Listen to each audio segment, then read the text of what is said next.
Live from WLNS TV, this is 6 News at 6. People, businesses, and local governments are scrambling to cope with major flooding all around mid-Michigan.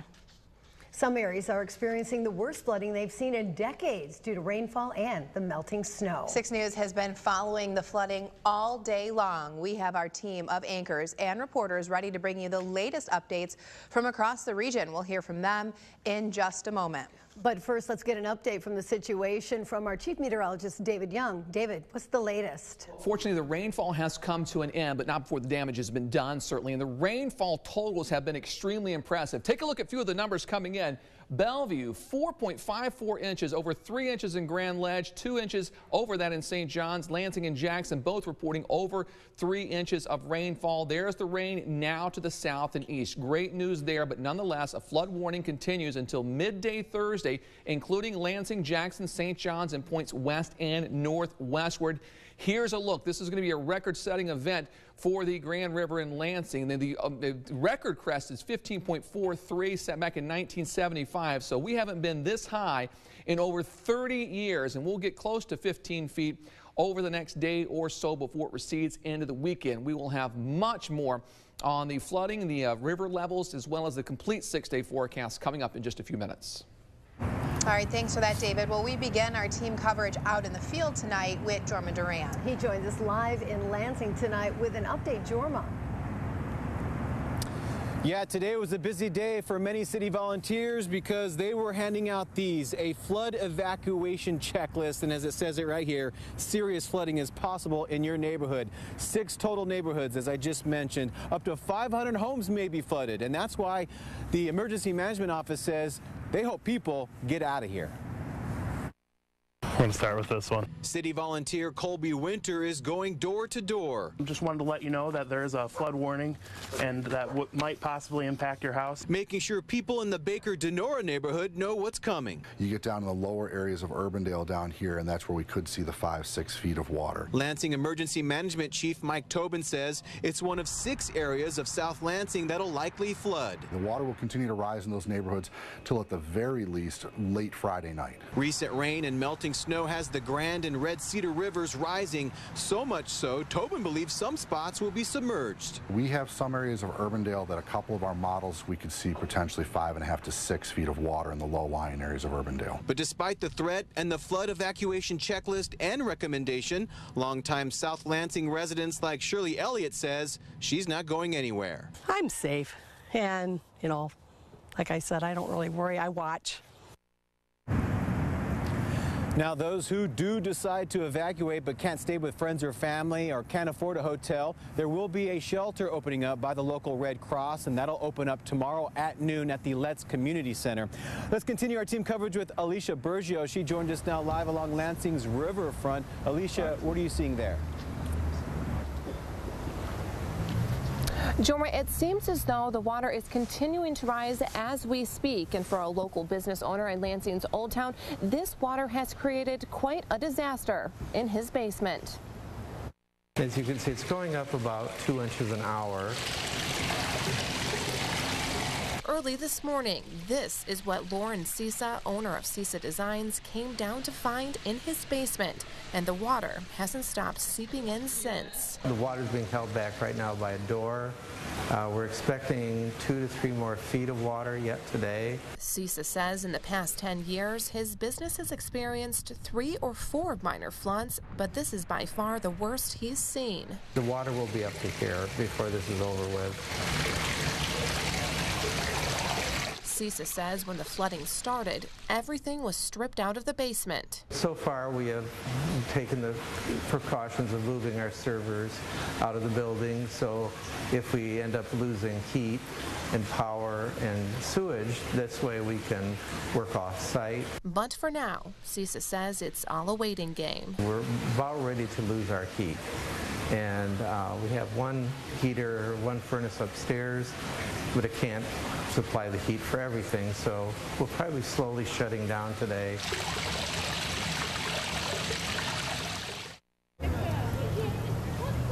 CISA tells me the water continues to rise in his basement, and luckily, he hasn't lost power or heat. I'm here for you live in Lansing's Old Town. Alicia Bergio, 6 News. Lauren Sherry, back to you. All right, thank you, Alicia. Well, Aaron Jordan continues our coverage of this flooding tonight. That's right. He went to Mason today and visited a local business there where the flooding has really taken a toll. Neighbors who live in the homes on Eugenia Drive near Levon Street didn't want to go on camera. They say floodwaters are a familiar sight in this neighborhood, but they haven't seen anything like this in years. One said the water is between 3 and 4 feet deep in spots. On Tuesday, volunteers put out sandbags behind one of the homes at the end of Eugenia, hoping to keep the floodwaters out of their basement. One person who lives in the home said so far it's working, but the waters were also burying tree trunks, even seeping up to the road. Eugenia Street wasn't the only issue Mason experienced. The city posted on its Facebook page that their wastewater treatment plant flooded Tuesday and a primary tank failed. Officials estimate about 5,000 gallons of partially treated wastewater poured onto the ground. That was Aaron Jordan reporting. In other news tonight, MSU Interim President John Engler called a news conference this afternoon on how the university is handling all this flooding. Our Alexandra Illich was there. She's here for you now with a look at what's happening on campus. The water levels in the Red Cedar River are projected to be the highest we've seen since 1975. So in order to take precaution, crews are working on MSU's campus to install these barriers that you see here to protect the campus from flooding. When something like this comes along, as you just heard, once every 40 or so years, you want to make sure you don't get caught by surprise. MSU Interim President John Engler addressed the media today to let the MSU community know that the university is taking steps to prepare for flooding on campus. We can't completely control Mother Nature, but you can see, if you look behind me, that the flood plan has been kicked into gear. One of the components of that plan are the flood barriers that are designed to protect the buildings along the river. Engler also said the rain has already affected some areas on campus. Among the worst are the Jennison parking lot near the baseball fields, sidewalks near the Riverwalk, and several classroom buildings.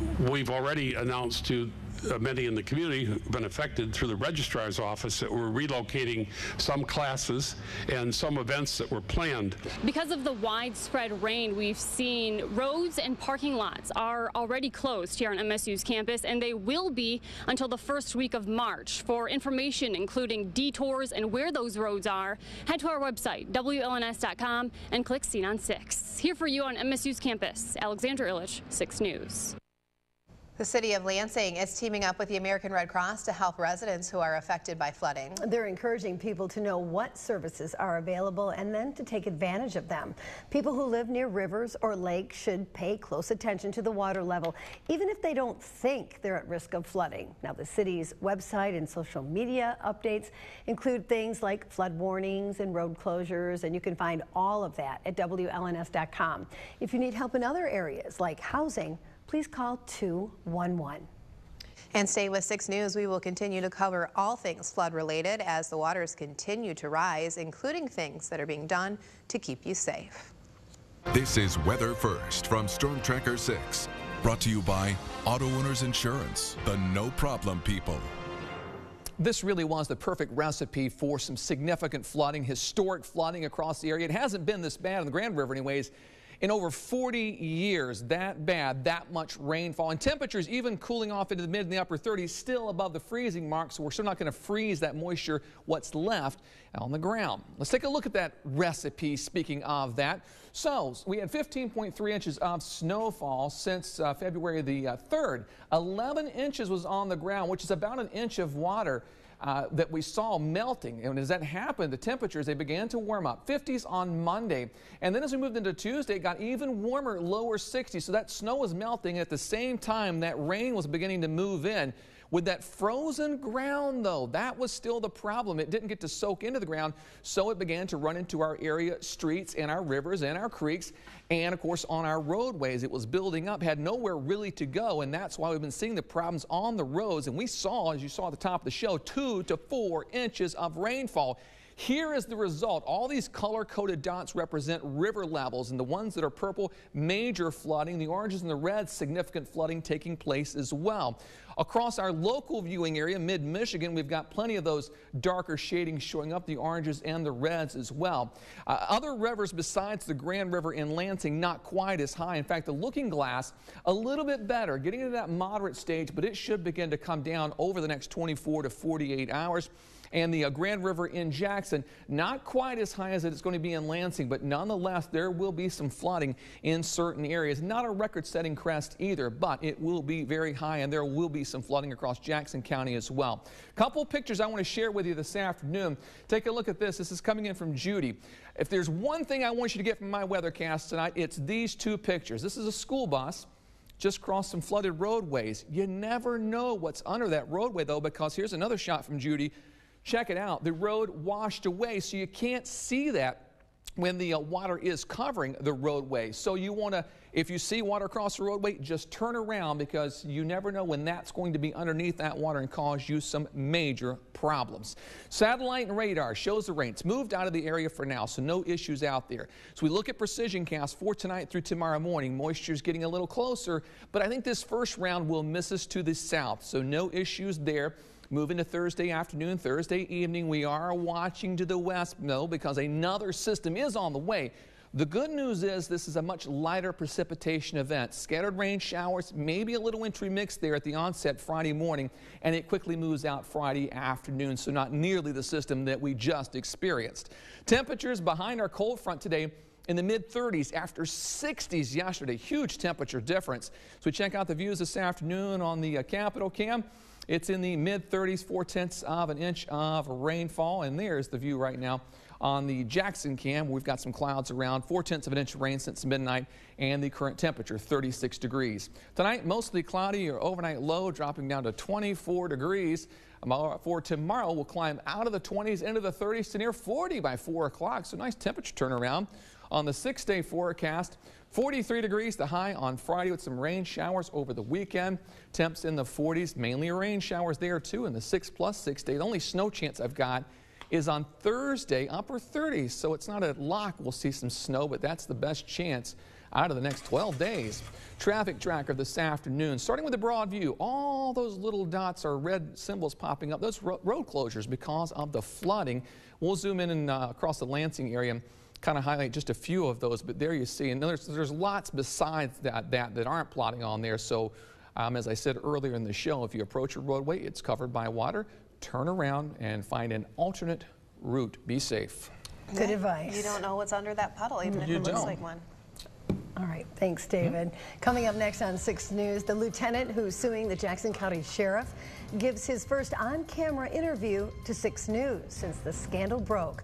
What he told us after the break. Well, last night on 6 News, you heard Jackson County Sheriff Steve Rand give his first on-camera interview since he became the center of a discrimination controversy. Now, the Sheriff's Office employee who is suing Sheriff Rand is also speaking to 6 News for the first time. Our Jackson Bureau reporter Aaron Dimmick sat down with the lieutenant today. He joins us now live in our Jackson newsroom. Aaron, tell us what he had to say. Well, Sherry, Lieutenant Tommy Schutte says the decision to come forward and sue the sheriff was not an easy one, but he says it needed to be done to expose what's going on at the sheriff's office. Law enforcement. A couple years ago, Lieutenant Tommy Schutte was serving on the SWAT team when he lost some of his hearing. Severe hearing loss, likely caused by work-related sound exposure. He reported his disability to Sheriff Rand, but Schutte says the sheriff taunted him about the hearing loss and threatened to fire him. Call me retard, you know, you name it. Schutte says he often got reports of inappropriate behavior about Rand from coworkers and heard him use derogatory language. He thinks he's funny. He is just an extremely vindictive person who loves to capitalize on other people's misfortunes. In January, Schutte brought these concerns to county administration. However, he says officials were dismissive, then held up his disability coverage and shut him out of the sheriff's office. My worst fears of coming forward appeared to be happening. Last week, Schutte launched a discrimination lawsuit against the sheriff in Jackson County, along with releasing audio of Rand making inappropriate remarks. I knew without the audio, people wouldn't believe it, nor would they comprehend this type of behavior. County officials say they never mistreated Schutte. However, after hearing the audio, the county board passed a resolution last night calling on the sheriff to resign. He can no longer be an effective leader. Sheriff Rand has apologized and says the remarks don't reflect his character. Some have accused Schutte of starting a personal smear campaign, but he says it's a matter of doing what's right. I had to take that risk, and I had to report it. And I would hope anybody in my position, given what I was told, would do the same thing. I reached out to Sheriff Steve Rand today to comment on this ongoing situation. He says despite calls on him from the county board to resign, he's staying put in the sheriff's office and he does not intend to go anywhere. Here for you live in the Jackson newsroom, Aaron Dimmick, 6 News. All right, thank you for that, Aaron. Well, Fred's up next with sports. Yes, and he's recapping the big night at the Breslin Center as the Spartans celebrated a championship. That's up next. Stay with us. This is 6 Sports. Good evening. Michigan State's basketball team already owns a piece of the Big Ten championship. Spartans would like to take it all alone and can claim it with a victory this Sunday at Wisconsin. Senior night at the Breslin Center last night was a smashing success. After an 81-61 thumping of Illinois, the Spartans saluted their seniors Ben Carter, Gavin Schilling, and Tum Tum Nairn, all kissing that Spartan logo at midcourt in the closing minutes of the game. Tom Izzo, as always, was an emotional wreck as he watched this all. Then it was on to the celebration, the presentation of the Big Ten trophy, and lastly, the raising of the championship banner to the rafters. A festive night for a man who has made this stuff commonplace around MSU. Kind of neat when you see your dreams come true. You haven't done this at home in 8 years on senior night. Yeah, I know, and I think we lost 1 or 2 of them at that time, and so that's why it was special. Even though I don't like raising banners before the year's over, I thought our community, our fans, and our players deserve, needed, and hopefully we'll enjoy it. Man, no words can describe this feeling right here. This is one that, you know, I've been seeing every single year for our seniors, and now it's my turn. You know, it's just very emotional. You weren't born a Spartan, but you may die a Spartan, huh? I'm a Spartan forever, and you know, that banner solidifies it. You know, I'm a part of a championship team, and I couldn't be happier to be here and finish my career here. All right, very good. Time for our 6 Sports Team of the Week, and this week's high school basketball team has had a special yet emotional season, earning the honor for their on-court success, but also overcoming incredible tragedy of late and have carried on. Congratulations, TV6 Team of the Week, Perry Ramblers girls basketball.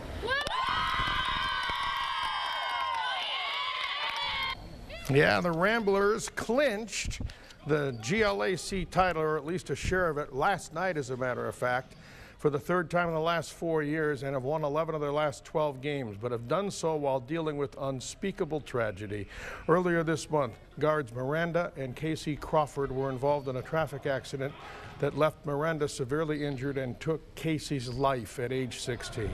The Ramblers let basketball take a back seat to grieve the loss, but have also decided now to play going forward in honor of their falling teammates. Our coverage of the flooding, which is wall-to-wall at Understandable, doesn't allow us to do more on this, but we'll do it tonight at 11. You got to see this story. That, and it's senior night for the MSU women.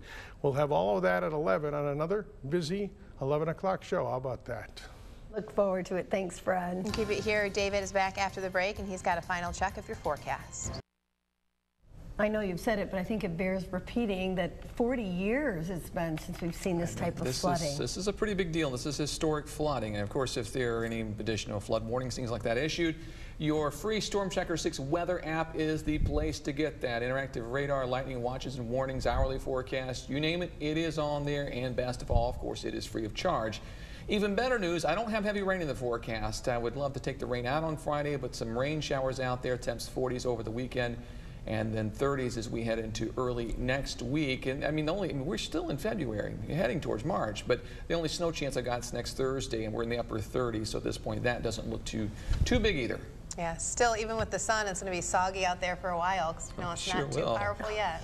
What would you say last night? All this rain is equal to what? A couple of feet of snow? 2 to 4 feet of snow, if it were all snow. Yeah, and I'm sure people with water in their basements would take that snow over the flooded basement. You got that right. Have a great evening.